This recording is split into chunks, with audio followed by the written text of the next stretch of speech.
Well, folks, welcome to one more edition of Politics and Right. I'm Egberto Willis, your host. Thank you so kindly being a part of the show. We are going to have a great show for you today. Bridge MCP is in the house. Melanie Keelan is in the house. Paul Fleming is in the house. Peggy Lopez is in the house. Yvette Avery Herod is in the house. And reliable Michael Rudnan is in the house as well. Bridge MCP says, hey, peeps. I say, hey, peeps, too. All right, politics done right. I just got back home half an hour ago. There goes Michael Rudden. He's still here half hour, and he's in the show. That's my man. Still a little tired. I still have the high blood pressure, but I'm trying to bring it down slowly from the high, crazy numbers to the better numbers. I'm trying to get a bit more sleep, etc. Lee Grant is in the house. Hi, all. So I called the guy up today and said, hey, the pressure is still very, very high. You know, the number bottom, what number is over 100, still 100 and change. He says it takes a while to work. It takes a while to work. Give it some time to work. I said, okay, I'll wait. Try to stay calm. I try to do some exercise later on. Anyhow, Lee Grant is in the house. Let's see. Business Insider. Democrats want to bring back Biden's child tax credit soon, and new report shows it was a huge success in child poverty. This program helped 80% of families and children in needs to be brought back after experiencing early this year. Let me tell you something else about that child credit, folks. If you take a look at what's happening, they just came out with a report that says the average family is now spending $460 more on groceries. First of all, there wasn't a $460 rise in the price of groceries at all. The thugs that run corporate America decided that they were going to extract that from people whether they had it or not, because they know that people got some stimulus money and they're going to take it all away. We have to learn what capitalism actually does to people. Capitalism looks for every single dollar in every single corner, irrespective. And one of the reasons I said, I'm not saying you don't want to have capitalism in some parts of your economy. What I am saying, in vital parts of your economy, you want capitalism gone. Because if it's searching for every dollar, you don't have a choice. If you have to go to the doctor, you don't have a choice. You have to go to the dentist, you don't have a choice. If you have to eat, you don't have a choice. If you have to get from place A to place B, you don't have a choice. There are certain parts of our economy that shouldn't be for profit, because it means those who control the means of production and those who control price and power, you cannot, when they say you're going to pay this, you have no choice. People, we need to learn. We need to empower ourselves. We need to not believe the crap. And just because you brought that up, the first video I'm going to show is about George Will, but let's go ahead and continue. Reuters, scientists who detected a massive methane leak at offshore platform run by Mexico's Pemex said Tuesday there was no way they had made a mistake, roundly rebutting claims by the state oil company that the emissions were smaller and less polluting. Fossil fuel corporations continue polluting and downplaying their roles in climate meltdown, and they won't stop until criminal charges are levied. What do you do in the middle of the ocean, though? What do you do? Anyhow, folks, where are my peeps? I only see a few in the chats right now. Get into the chats, folks. If you're on YouTube, please remember to go ahead and fire her up for us. Let us know that you're here. Michael Rudden says, Mother Jones, you're spending $460 more per month. Here's where the money is and why. Blame inflation, war, trade, corporate. No, I won't blame them. I won't blame the war. Only thing I blame is corporate greed, period. Nanette Bird Smith is in the house. The only thing I blame is corporate greed. Look at the balance sheets of the corporations. Look at what they're getting used to. They're getting used to free money. These are people who produce nothing. And those who do the production and produce, they're trying to hold back their money. Yvette, isn't it true right now that the same thing the companies are trying to do, hold back the monies on those great rail rider, the people who run the rails? Isn't it true that they're trying to hold back monies after they've been busting their butts? It's corporate greed. That's it. Yeah, I saw it on your list. That's it. Okay, let's play our first video and then we'll take it on the other side.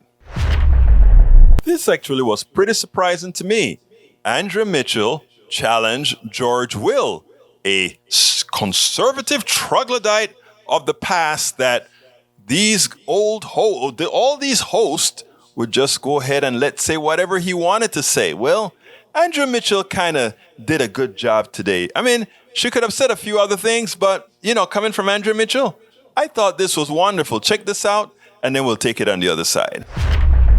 Can I say something about the president and his cars? Yeah, please do. There were 8 million cars in this country in 1920. There were 20 million in 1930. Explode across the land. They all found gasoline. How'd they do that? The private market provided gas stations. Instead, in the modern age, we have to have an enormous multi-billion-dollar plan to build charging stations for electric vehicles, which are supposedly wondrous things, but we're bribing people to buy the vehicles, and then we're building the gas station equivalent, the electric charging stations for it. Why? Well, the why is the climate change, and why is how short a period of time we have to try to do something to ameliorate it and get people off of fossil fuels. California is going to do it by 2035. Yes, let's hope they repaired their electricity grid by then, because now they're saying whatever else you do, don't charge your cars at this point because the grid can't handle it. If you have confidence in the government's ability to plan all this, you've been in Washington long enough to know you better. have raised.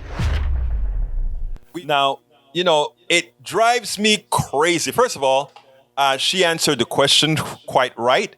It's the climate, doofus. It's the climate. And what I think having the government having to step in to build charging station proved is the failure of the private sector. You see, they want to amortize pipelines. They want to amortize all these old infrastructure. They want to use up all that carbon that they have in the ground in the form of oil, gas, and coal, right? So it's not in their interest. They don't care about the future. They will burn all that coal and burn all that gas, burn all of it to turn it into carbon dioxide and fry the future. It's not about the future for the private sector. It's about the next quarter. And if you're looking at the next quarter, you cannot expect these guys to do what's right, because what they do is to maximize the amount of bonuses they make for themselves as they screw everybody else. Folks, this is not rocket science. This is the reason you have to have good government. Good government that listen to science and follow the path. I mean, again, this is the reason that we are not electric or already on carbon neutral fuels is simply a failure of the private sector. And remember, well, we may not even need to call it a failure. We could probably call it a feature of the private sector. In other words, they will pollute, destroy the environment, and make a profit in doing so. And in order for us to live, the environment has to be cleaned up. We have to remove the carbon out of the air. We have to do all these things. They'll charge you again to clean up the mess that they've made. So it's the kind of economy that we have that has no soul, that has no morals, that cares nothing about anything other than a few making a few dollars. So folks, the troglodyte, when he says, well, do you trust the government for doing anything? Well, of course, if you put lousy people into government vis-a-vis Republicans and neoliberal Democrats, that's what you get, lousy government. But if you populate the government with people who think, with people who follow science, where there's not a profit motive, then the solutions would not look like how will that affect business, but how will that affect humanity? And inherently, if you make it good for humanity, good business will excel. Businesses that are attempting to pilfer you, to transfer most of the wealth to a few, they'll fail. Because you know what? Nobody needs to be a billionaire. Nobody earned being a billionaire. Nobody is worth a billion. Nobody worked hard enough or know enough to be a billionaire.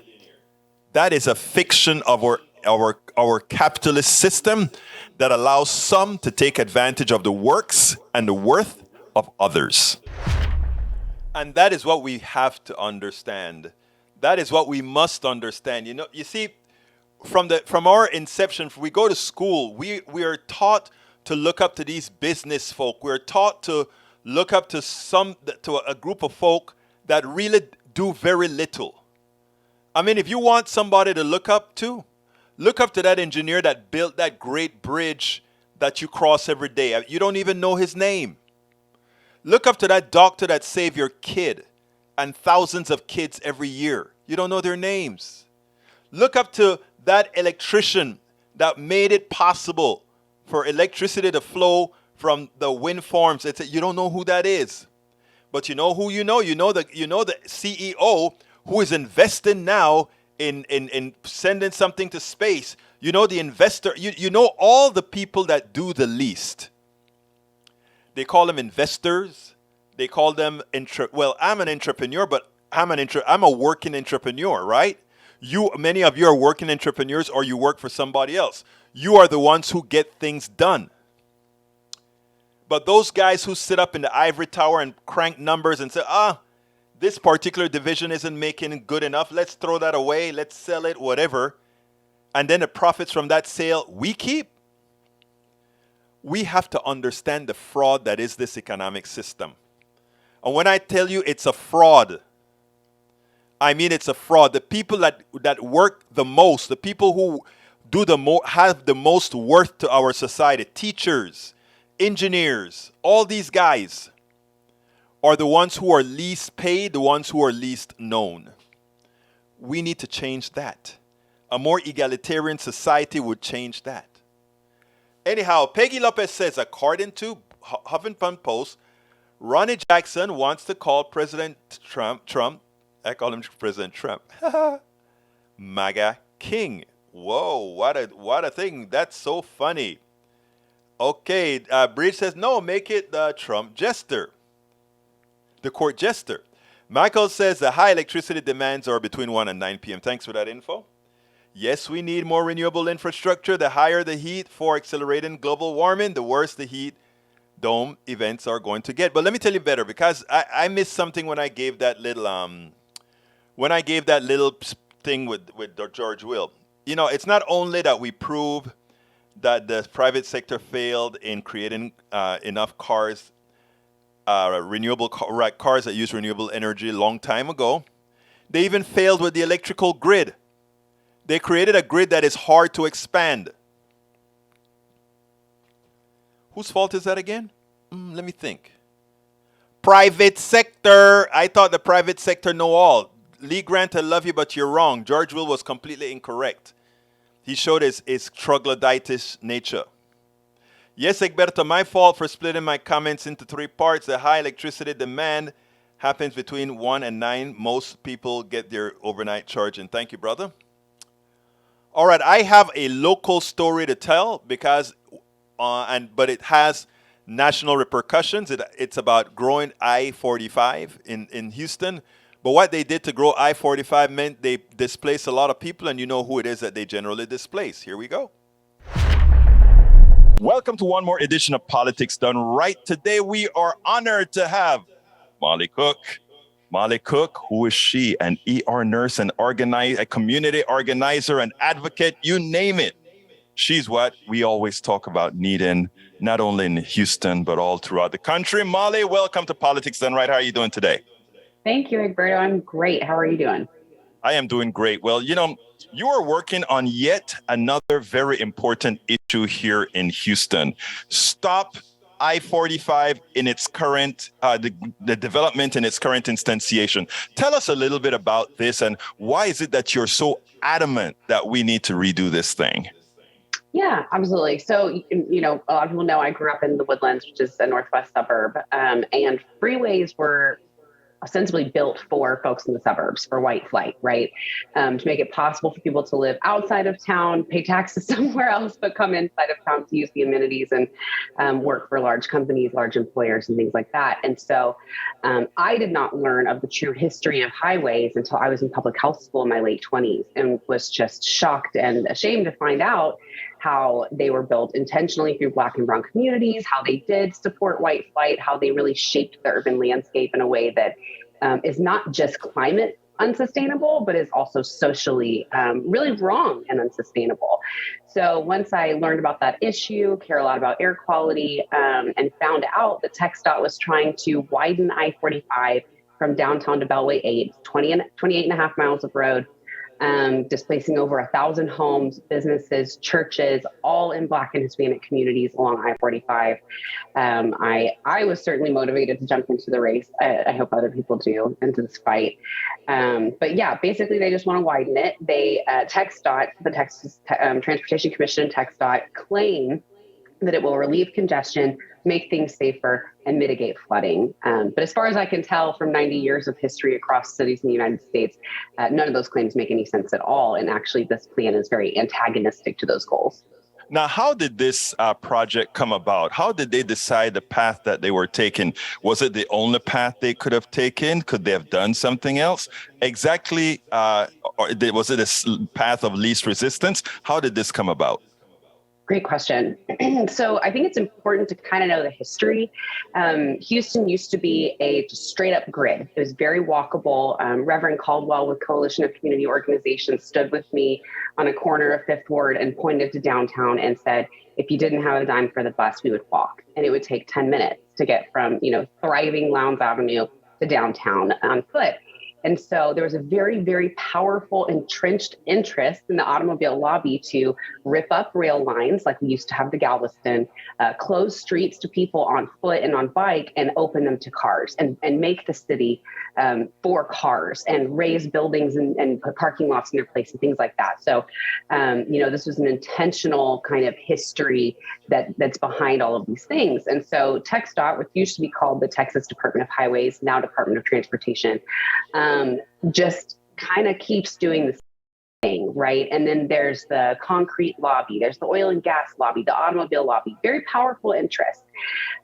So do they look at all options? Kind of. They could add regional rail. They could add more biking and walking facilities. But those get dismissed early in the process before the public ever really gets a look at them. The first time the public really knows, communities really know what's going on, is when the draft environmental impact statement comes out. Of course, TxDOT is known for segmenting their projects and finding no significant impact so that they can avoid the NEPA process, the environmental process. Mm-hmm. But for this one, we really caught wind of it in 2017. Now, wasn't this project supposed to have started already? Yes. It's behind their original timetable. And that is largely, almost entirely due to public pushback from groups like Super Neighborhoods, Make I-45 Better Coalition, Stop TxDOT I-45, other air quality and transportation nonprofits, and just general residents and community groups around town. Now, so a lot of the organizations that you work with and others work with, they actually ensured that this stuff didn't go through. Now, what exactly do you want to occur right now? I love that question. I think that a lot of the time, freeway enthusiasts, concrete enthusiasts like to paint the opposition as just that opposition, right? Like we're NIMBYs or we don't want stuff. And that's not true. I will only speak for Stop TxDOT I-45 when I talk about design changes. The most important thing that we want is a true community engagement process, one that incorporates those who will be most affected from day one, so that we find out, what do you want in your neighborhoods? If you do have to have land taken, what makes it worth it to you? But at Stop TxDOT I-45, we want freeway removal. And we've seen that happen in Boston. We've seen it happen in Seoul, Korea. All over the world, you can rip up concrete and nothing bad happens. In fact, your city becomes much more livable. Communities become connected. So, I always like to say, you can take down the Pierce Elevated. You can even sink in Cap 59. You don't have to make it any bigger. Now, and what do they do with mobility?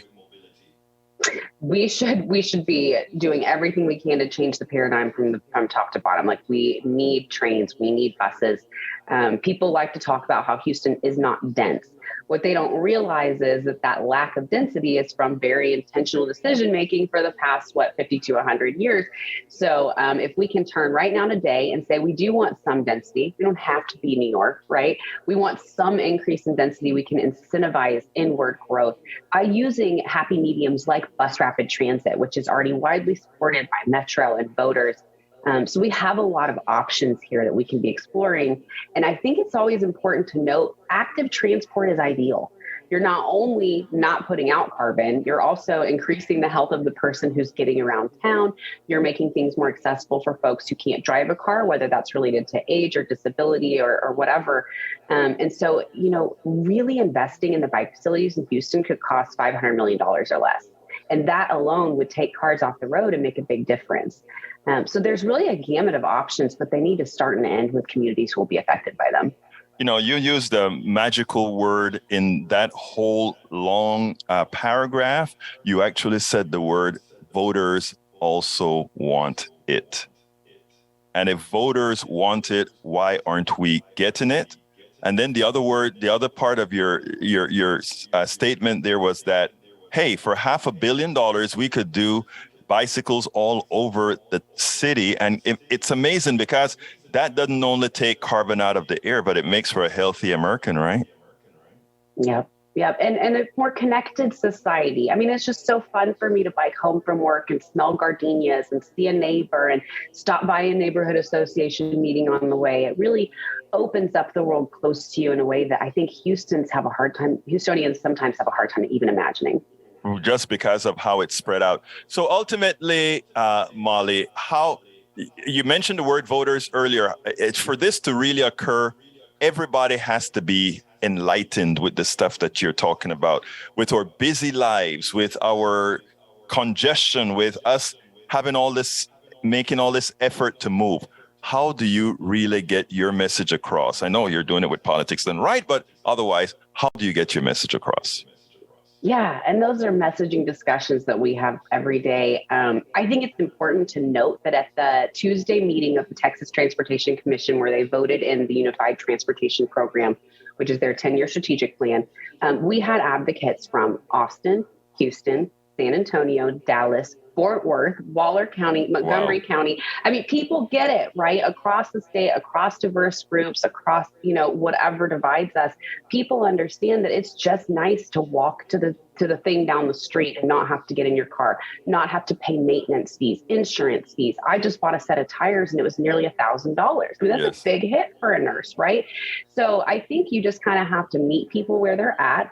Sometimes that idea of induced demand is difficult to wrap your mind around. More lanes meaning more traffic. There's a step there that's counterintuitive. But a lot of the time, people already feel this in their bones, and they don't really love their cars. They love freedom. And so when you can meet people where they're at, find out what piece of it is that they connect to, then that gives you an opportunity to open their minds to imagining something that's much more mobile and convenient than what we have right now. Well, you've been with me before, so you know what the last question is. What should I have asked you that I didn't? That's a great question. I guess I just want to really, the way I said it recently was I want to fast track people's skepticism. And so it's, how do you work with TxDOT? How do you think about these things? How do you join in the fight? And I need people to join in kind of ready and kind of angry. This isn't a blank slate, right? We're looking at 50 to 100 years of intentional decision making from this body. And yes, the people change, but they continue in the same paradigm. So I need people to be as angry about what's happening in their neighborhoods as what's happening in the neighborhood down the street. I need people to take up the mantle for their neighbors who maybe are working 2 jobs and are a single mom and can't come, to every meeting in Austin and things like that. So I really want people to be skeptical, because of a very long history that is deserving of that. And then I need people to see this as something that is connecting communities and is all of our shared fight. That's how we'll win. That's how we'll make meaningful change. Molly Cook, former candidate, registered nurse, but most importantly, a community activist that's getting things done. Thank you so kindly for having been on Politics Done Right. Thank you so much. What a pleasure. I love Molly. She ran for state senate. She didn't pull it out this time, but this woman is going places, and you will see her nationally in the long run as well. I want to address something. Eric says, question, do you consider this working, or is the same thing you think of billionaires? And I'm not sure what he's talking about. The world's most followed TikToker gets paid as much as $750K per post, but to reach his greatest business goal, Kabi Lame is binge watching American cartoons. If I consider that working, no. Did you expect me to say yes? That's a capitalist system that he's in as well, right? Let me give an example, okay? And this is what I'm trying to talk about. This guy goes out there and he gets people to do all kind of skits in the streets. He puts it on TikTok. TikTok gives him a lot of coverage because a lot of people gravitate to that kind of crap, right? Okay, that's fine. But it's TikTok that's rewarding him because they want a lot of people doing stupid things out there so that others would watch it, and they're compensating him for making some billionaires even more billions. He is a part of the problem as well. Look, I love what he does. I sit down on TikTok and I go through TikTok and I love it. I love laughing. I love all the pranks that they do. But are those pranks worth these guys making the kind of money that they're making? No. I mean, because let's be frank. I'm here, not as good looking at the guy that you... Oh, let me put it on the screen. I'm not as good looking a guy as this guy here, and I'm not as hip as this guy. I'm not as cool. I don't live in a great, beautiful, multi-story, big house with probably lavishing things like he does. But I guarantee you that as far as enlightened Americans, myself, TYT, Rodnin, and all these folks are providing more access to society. Bridge was a professor. Bridge taught a whole bunch of folk. This guy didn't even have to go to school to do this. That's where, the capitalist system by definition says capitalism is the efficient allocation of resources. How efficient an allocation if he can take out $750K per post and we can't get a post to get folks educated to bring in any cash. My posts, if I make a 10 cents on it would be great. Now, what actually gives substance? He gets a lot of views, and in his views, you know what else he gets? He gets to promote Exxon and all these other big corporations. So that's what he's paid for. He's paid to screw us all up. Well, we pay Exxon to pay him to screw us all up. And that's what I said. Capitalism, by definition, claims it is the efficient allocation of resources. My contention is that Bridge MCP as a teacher, Michael Rodnin in the profession that he's, all of them are more important to society. Norman Reynolds as an engineer, Roberto Lewis as an engineer, Yvette Avery as a union specialist and a UPS worker. They are all more important to society than this guy. Okay? But this guy is a tool of capitalism. And he will be rewarded because he's willing to go out there and do that job. Oh, my brother Bruce on the MRI. How was the MRI? You got to give me a call and let me know. Give me an update, Bruce. Right now I'm having some severe blood pressure problems that it's still super high and they're trying to control it. They just gave me another medication. It's my fault. Went ahead and while I was in Washington, D.C., didn't exercise and gained some weight. My fault. But I got to get it down, so I have to take some weight off real quick. Went from 198 or something to 220. I got to get rid of that. 223 actually, what I found out yesterday at the doctor's office. So I got to get that 25 pounds off. But here's the deal. That is a good one that you brought, Eric. I love it because you give me a chance to prove a point.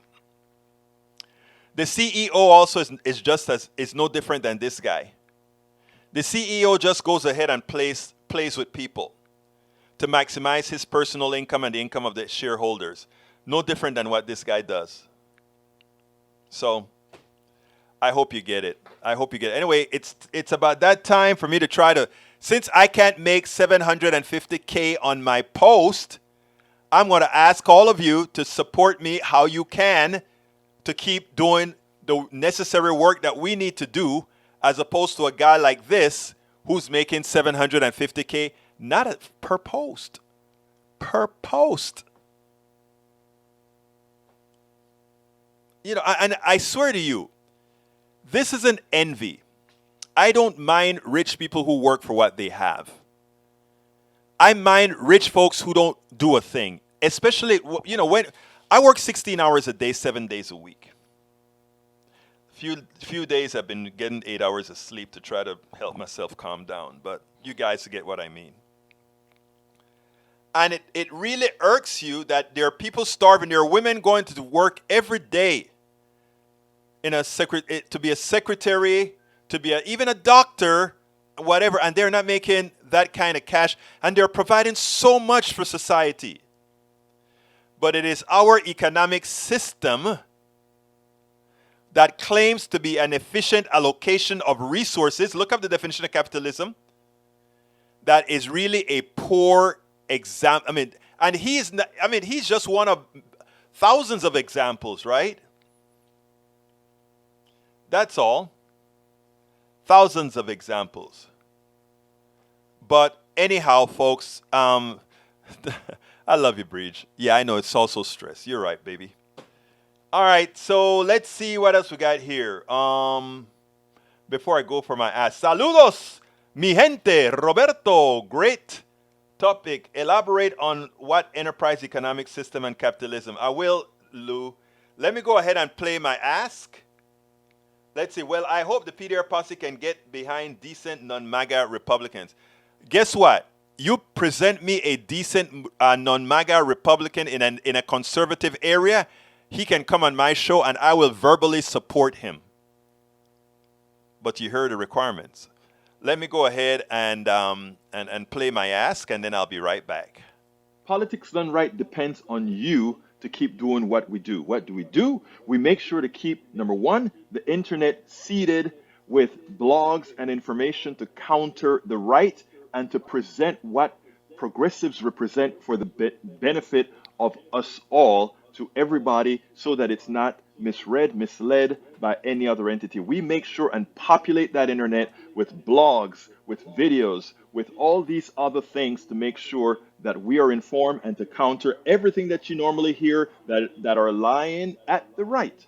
We also make sure to create articles in magazines, articles in newspapers all around the country to ensure, again, that our message gets out there. Last but not least, we also write books. As you see it, Class Warfare, the only resort to right-wing doom, How to Make America Utopia, are two of the many books that I've written on these issues. So please support us in one of many ways. Numero uno, you can support us at PayPal, either one time or monthly. Go to politicsdoneright.com/PayPal. You can support us on Patreon. That is politicsdoneright.com/Patreon. Patreon is spelled Patreon. You can support us by becoming a part of our YouTube channel, going to politicsdoneright.com/YouTube, or you can support us in many other forms that you can find at politicsdoneright.com/support. Be sure to visit our store, politicsdoneright.com/store, and get our books at politicsdoneright.com/books. Politics Done Right. All right, folks, and check this out. Look at who we have here. Our one and only Bridge MCP, sporting all the paraphernalia. She has the hat, the T-shirt, and the cup, man. And you know what? She also has 3 books. So, if you can say somebody that supports politics done right, that really sees the value, and I love, and I see the value in all of you and her as well. Thank you so kindly. I asked her to take a picture of all this stuff because she said, "Hey, I got the hat. Hey, I got this T-shirt. Hey, I got the cup." Well, now you see the whole thing. That's our girl here. Anyway, folks, I want to get back to between. Norman Reynolds is in the house. Welcome, my brother. I want to talk about between Eric Hayes and Roberto Lewis. Okay, and here's the deal. Capitalism is defined. I repeat it because there are more people coming in and out, in and out. Capitalism is defined as the efficient allocation of resources, right? The idea being that one government cannot efficiently use resources allocated, etc. If you listen to what Tom Hartman spoke about when I interviewed him last week, he spoke about these neoliberal economists that sat down and said, look, the economy just has too many variables for any one government to take care of it. We need to let the market do it. And, Tom Hartman agrees with me that capitalism, neoliberalism is a failure. And the reason it's a failure is exactly what Eric Hayes brought to the screen. I have nothing against Kabi Lame. Nothing. If I were in Kabi Lane's well, I don't, because morally speaking, I'm a sucker. But if I were like many, like Kabi Lane, I could, let me see how to say this right. Most would do what Kabi Lane is doing if they had the ability to do it. Okay? They would do it. But it is upon the system to create an environment that rewards him for doing something of such little value. And again, I don't mean to be mean to Kabi Lane at all. I don't mean to be mean to any TikToker, because I'm a TikToker trying to put out this message. I'm an Instagrammer trying to put out this message. I'm on all the platforms. And by the way, folks, go to Our Politics Done Right on Instagram and go ahead and follow me, and also go ahead and do the stuff there. I'm also on TikTok. Okay? I'm on all these platforms. But I'm not going to make that kind of money from it. In fact, I make pennies. I haven't made a cent on TikTok yet. But we are the ones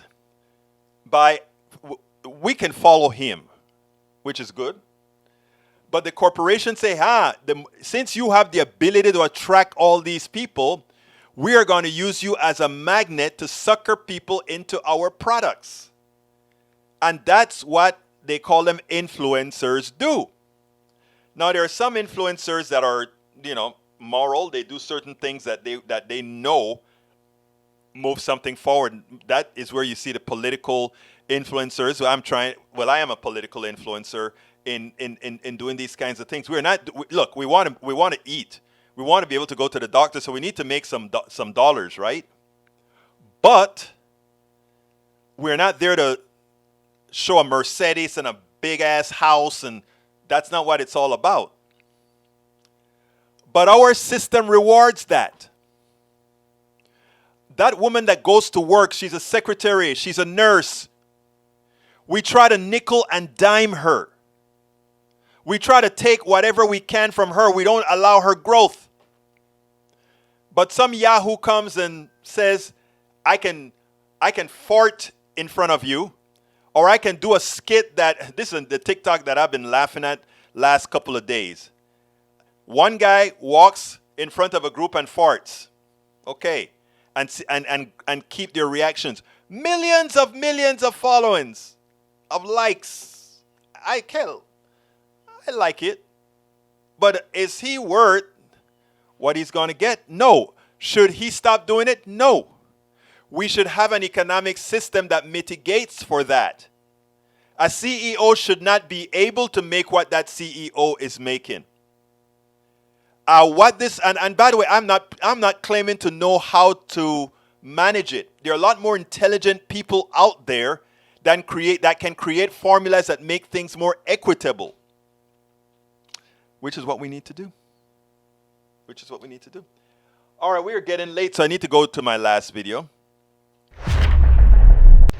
I wanted you to listen to this little snippet because on the surface, it seems so benign. It seems so trustful. It seems so, well, there is reason for the rest of the world to want to mourn the Queen. But there is a whole lot, not only for those external to the Queen, but also internal to the country. Listen, and then we'll take another look at it afterwards. It is affecting people all around the world. And I think that is a source of pride, of national pride. Because, of course, I think I've said this to you before, Andrew, when you try to reflect and really define what it was that the Queen meant to us and why she was so popular, it does come back to national pride. She epitomised the best of us in many ways and what a lot of us aspire to be and aspire for the country to be, dignified, hard-working, and as I said, a source of national pride. So to hear, those two ladies from Texas have come all the way to show their respects is very, very flattering for us. Okay, sounds nice, sounds clean, sounds benign. But let's take the last part first, because I think that has more to do with England than anybody else. She works so hard. She worked so hard to do the things that she did. Remember, the Queen was a mouthpiece that goes out and say nice things. But remember, behind the Queen, there are custodians and there are all these people that are doing everything normal people to do for themselves. So she was well taken care of by many, many scores of people. So to look at what the Queen does as hard work, it's shameful when you look at what the average person in England's doing in London, sweeping the floors, cleaning up, designing products, creating products, engineers, lawyers, doctors, all the things that they're doing. But the Queen is such one of our hard workers. No, she was not. And I'm not trying to disparage the person that has already left us, but we have to get away from these myths. We have to get away from the myths that look at billionaires and think they're worth it, that they worked for it, as opposed to them being the best at stealing it from others. Let's look at Bezos, the master behind Amazon. But is he? Absolutely not. Because the reality is all the people under Bezos that created and designed and created what Amazon was to become are the ones that he stole the value from. That money that he accumulates as being the starter of Amazon. In our economic system, yeah, he's the billionaire. But in the case of worth and what created that great company, he didn't do it, but he got the billion. That's what we do with our form, our economic form. We know how to take money from those who actually produce things and then give it to those who are just the masters of moving within that system. Now, the second part that she mentioned, she said, oh, well, she gives us, she is the embodiment of what we would like to be. She wants to, she does well, and it's something we look up to, what we want. Well, here's the reality.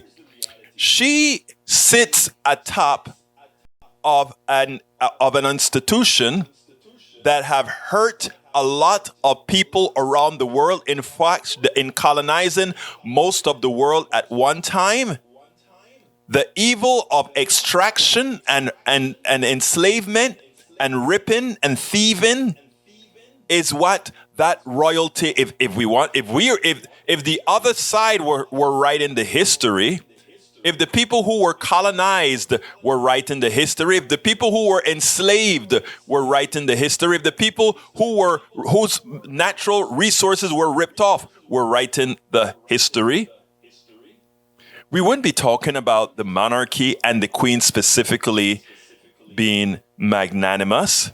We would be saying, like I am saying, why hasn't the queen apologized for what they've done over the centuries? Why haven't the queen started a policy of rebuilding, a policy of repayment, reparations for all that was stolen, while stealing was the form of doing business? Where is the magnanimousness in not doing any of that, but wearing the jewels that came from India, that was stolen from India and the part of the crown? We have to get our act together. We have to learn where to assign worth. We have to learn which people are really valuable, which people really do well for us, instead of glorifying what they're asking us to glorify. You see, what they're doing is they want us to look at the upper classes as being worth it, because the one thing they would hate is an equitable society, because then you won't be able to have those super rich folks who really do nothing. Absolutely, and here's one from Bridge. 73-year-old man finally gets a job. I love it. We have some newcomers. Welcome aboard, our beautiful Alistair Waters. Welcome, and we are into Quita Perón. ¿Cómo estás, Quita Perón? I'm going to assume estás de esa parte de Sudamérica de donde soy yo. Then, of course, there is Elawar Gatson. Welcome. She worked? I love the way you put it in question. She worked? You are shocked. You are shocked as all of us are, my dear. You are as shocked as all of us are. Okay. No more videos. So, ¿de qué parte eres, Quita Perón? No eres de Quito. Sé que no eres de Ecuador, aunque Quita era de Quito, no sé. Anyway, let's see what else we got here. Para ver. Let's see. Peggy Lopez says, and if the people who were replaced wrote the history would reflect reality. You know what? There is somebody who did that, though. And he showed that he didn't have to. He showed what empathy is all about. In other words, empathy is being able to see vicariously through somebody else's eyes, live through what they lived through, and understand the pain that they feel. Howard Zinn, The Real Story of the United States of America, or something like that is the name of the book. Howard Zinn, it's a must read. I've read bits, and I have probably, I don't know, about 100 books on this stuff that I need to read. I started reading, every time I get on an airplane, I read Howard Zinn stuff, you know. So I try to do that. So anyhow, so read Howard Zinn. You hear you'd get a different view of Christopher Columbus and all these other guys that came here, not to just colonize, but to pilfer. All right, what else we got here? Para ver. Who else we got that I need to shout out to? Michael said, government inefficiencies are usually the result of the gridlock governments between the two major factions. Democrats are Republicans willing to compromise on compromises in order to get anything passed, and Republicans who intentionally obstruct everything and defund social welfare programs in order to privatize everything that ought to be as aspect that are right of citizenship. Want to fix this? Elect more progressives? There is the answer. But here's the thing, Michael. I also think, right, we have to do what we are doing here. But it can't end here. We have to give not only the science behind why the current economic system is a failure, but we have to give the carnal reason. We have to make it existential for people to understand, first of all, that they have to acknowledge their own worth.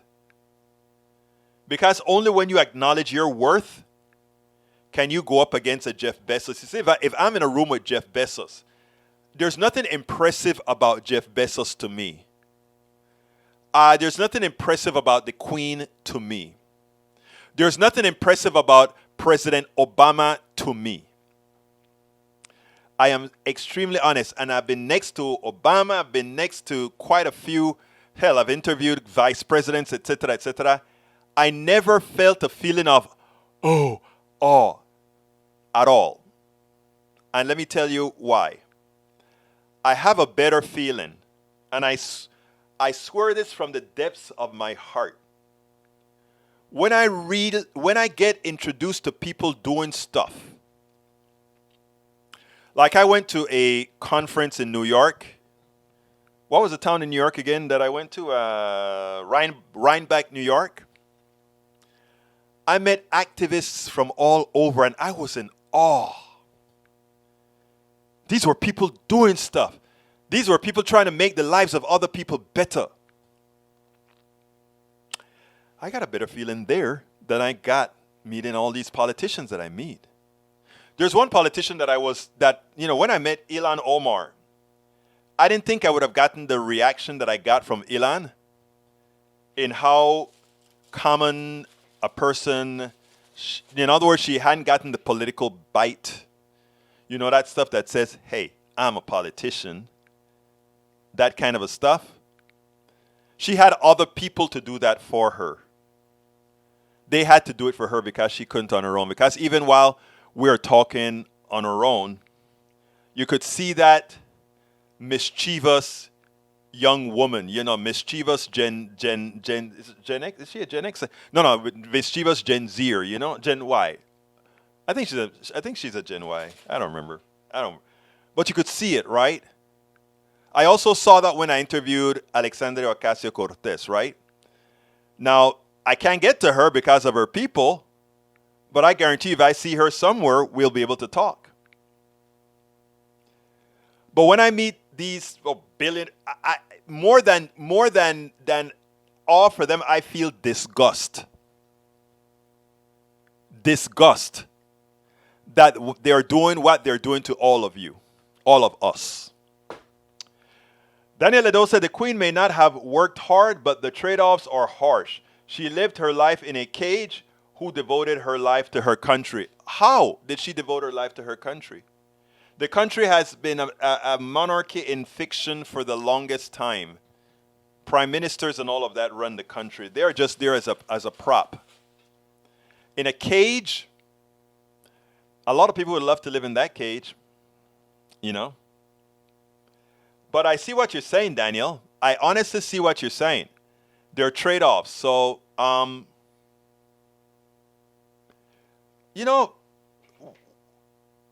Daniel, actually, I'm thinking back again now.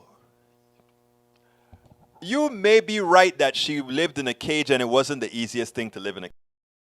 That still doesn't justify what they did around the world, but you're right about her living in a cage. I give you that one. I got to give you that part about living in a cage. Yeah. On second thought, the living in a cage was difficult, but what her folks did to pilfer the rest of the world, not that. Okay, Bridge MCP, Michael Rodden, Daniel Ledo, celebrity. Okay, Eric Hayes, and why do people migrate here? You know what is a fallacy? And this is where I like to tell all of us as Americans to get with the program. If you think that most people around the world are trying to get to the United States, that's a fiction of your figment of your imagination. Yeah, a lot of people want to get here, especially those people who have people already over here. And those people who have seen a fantasy of the United States. But if you want to look at where all kinds of immigration occur on a per capita basis, check out Canada. Check out some of the islands. Check out many of the countries in Europe. I'm talking per capita now. So stop sitting down. We need to stop patting ourselves on the back and just trying to be the best Americans we can be, the best human beings we can be, and also try to atone for all the bad we have done, which is quite large. And when we do that, we will be the bastion. We will be the bastion. We are at the end of the show, folks. Please remember to, I ask you so kindly, support the show. Let me go ahead and find some links again. Please, para ver. Let me put the books on the screen. Please remember to support us at these different locations here. I just had that up on the screen. You can support us by purchasing our books. You learn, and at the same time, you get our books, politicsdoneright.com/books. You can support us by going to our PayPal, politicsdoneright.com/PayPal. And guess what? We need more patrons. We need more patrons. Who will be my patron today? politicsdoneright.com/patron. And I want to give a big salute to Brother Pinacchio. Chuck Pinacchio was a supporter today on PayPal. Thank you so kindly, Chuck Pinacchio. I just saw it. I emailed, signed up. All right, so again, please support the show however you can. We do need it. My name is Egberto Willis. This is Politics Done Right. And you guys know how I end this baby. I am what? Out! We spend a lot of time deconstructing the news, trying to parse it into a form that everybody can understand. We try to find those little nitpicks where it flies above the fray, etc. If you really like these videos that we do, I want to ask a big favor. Please go ahead, number one, subscribe to our channel, and number two, please join if you can. Thank you so kindly for watching. Keep watching. Please remember to share. We must populate the entire internet with our progressive message, a message that we know is what most Americans say that they want. So help us, please join.